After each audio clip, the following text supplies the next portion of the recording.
इस कहानी की शुरुआत होती है अमेरिका के JFK एयरपोर्ट से, जहां हम मिलते हैं हेडली नाम की एक लड़की से, जो कि हमेशा की ही तरह इस बार भी अपनी फ्लाइट के लिए लेट हो चुकी थी। असल में हेडली लंदन जा रही थी।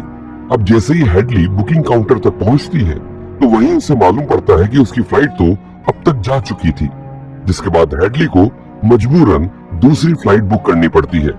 अब क्योंकि दूसरी फ्लाइट के जाने में अभी भी कुछ टाइम बाकी था, इसलिए हेडली वहीं एयरपोर्ट पर वेट कर रही थी। तभी फोन चार्ज करने के बहाने हेडली की मुलाकात ओलिवर नाम के एक लड़के से होती है,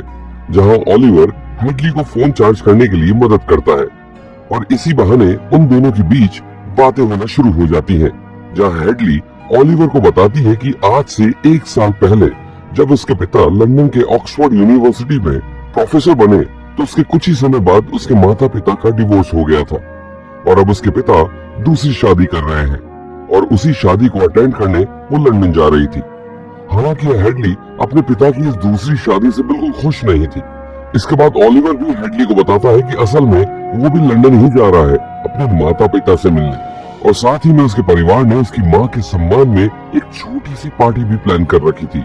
असल में ओलिवर लंदन का ही रहने वाला है और वो अमेरिका की येल यूनिवर्सिटी में सिर्फ पढ़ने आया था। इसके कुछ ही टाइम बाद उनकी फ्लाइट का समय हो चुका था, जिसके बाद वो दोनों फ्लाइट में अपनी अपनी सीट पर बैठ जाते हैं। लेकिन तभी ओलिवर देखता है कि उसकी सीट बेल्ट काम नहीं कर रही है, जिसके बाद एयर होस्टेस उसकी सीट बदल देती है। और ये किस्मत की ही बात थी कि पूरे प्लेन में सिर्फ एक हेडली के साथ वाली सीट ही खाली थी। जिसके बाद ओलिवर हेडली के साथ जाकर बैठ जाता है, जहाँ फिर से उन दोनों में बातचीत होना शुरू हो जाती है और वो दोनों एक दूसरे से अपनी पर्सनल लाइफ शेयर करते हैं कि उन्हें क्या पसंद है, उन्हें क्या क्या अच्छा लगता है और क्या क्या बुरा। ऐसे ही करते करते वो दोनों ही एक दूसरे की तरफ अट्रैक्ट होने लगे थे। अब ऐसे ही बातें करते करते कुछ ही घंटों में वो लंदन पहुंच जाते हैं, लेकिन अभी तक भी उन्होंने अपने नंबर या अपने सोशल मीडिया हैंडल्स एक्सचेंज नहीं किए थे, और अगर जल्दी उन्होंने ऐसा नहीं किया तो शायद वो एक दूसरे से कभी दोबारा ना मिल पाए। अब थोड़ी ही देर में वो लंदन के एक एयरपोर्ट से चेकआउट करने वाले थे और अलग होने से पहले ओलिवर हेडली को अपना नंबर देता है, लेकिन इससे पहले कि वो उस नंबर को सेव कर पाए, वो एक पैसेंजर से टकरा जाती है और उसका फोन गिरकर वहीं डेड हो जाता है, जिससे हेडली को ओलिवर का नंबर नहीं मिल पाता।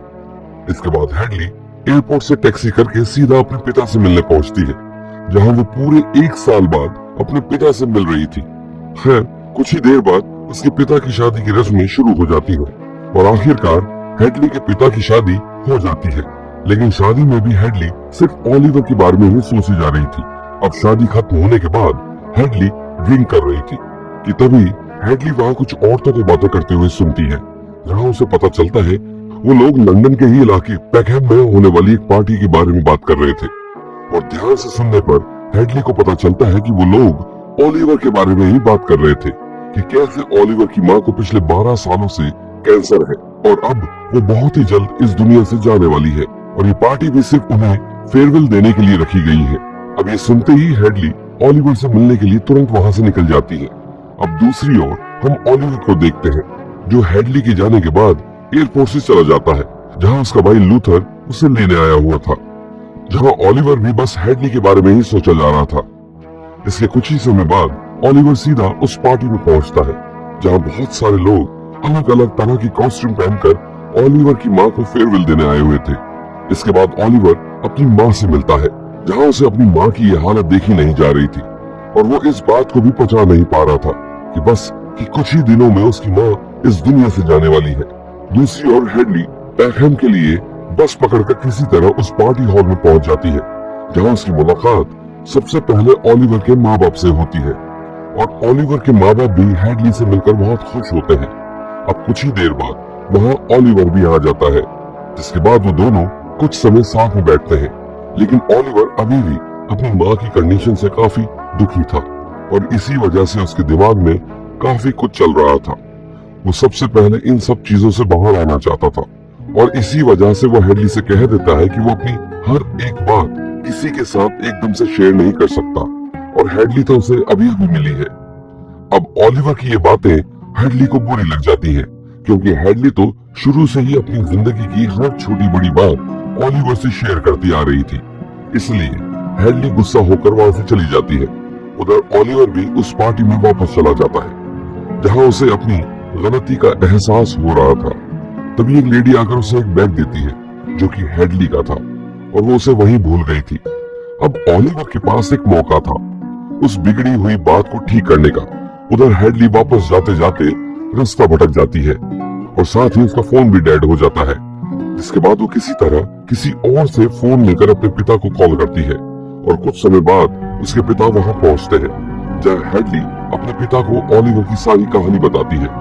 जिसके बाद उसके पिता हेडली को अपनी शादी के रिसेप्शन में लेकर जाते हैं जहां पहुंचकर हेडली खुश तो थी लेकिन अब भी उसके दिमाग में सिर्फ ओलिवर ही घूम रहा था। उधर ओलिवर भी अपनी फैमिली को हेडली के बारे में बताता है, जिसके बाद उसकी पूरी फैमिली ओलिवर को हेडली के पास जाने को कहती है। तभी उन्हें हेडली के बैग से उसके पिता के रिसेप्शन का एड्रेस मिल जाता है, जिसके बाद ओलिवर का पूरा परिवार ओलिवर को लेकर उसी रिसेप्शन हॉल में पहुंच जाते हैं और कुछ देर बाद फाइनली ओलिवर हेडली से मिलता है और अपने बर्ताव के लिए माफी मांगता है और साथ ही हेडली के सामने अपने प्यार का इजहार करता है। ये देखकर हेडली बहुत खुश हो जाती है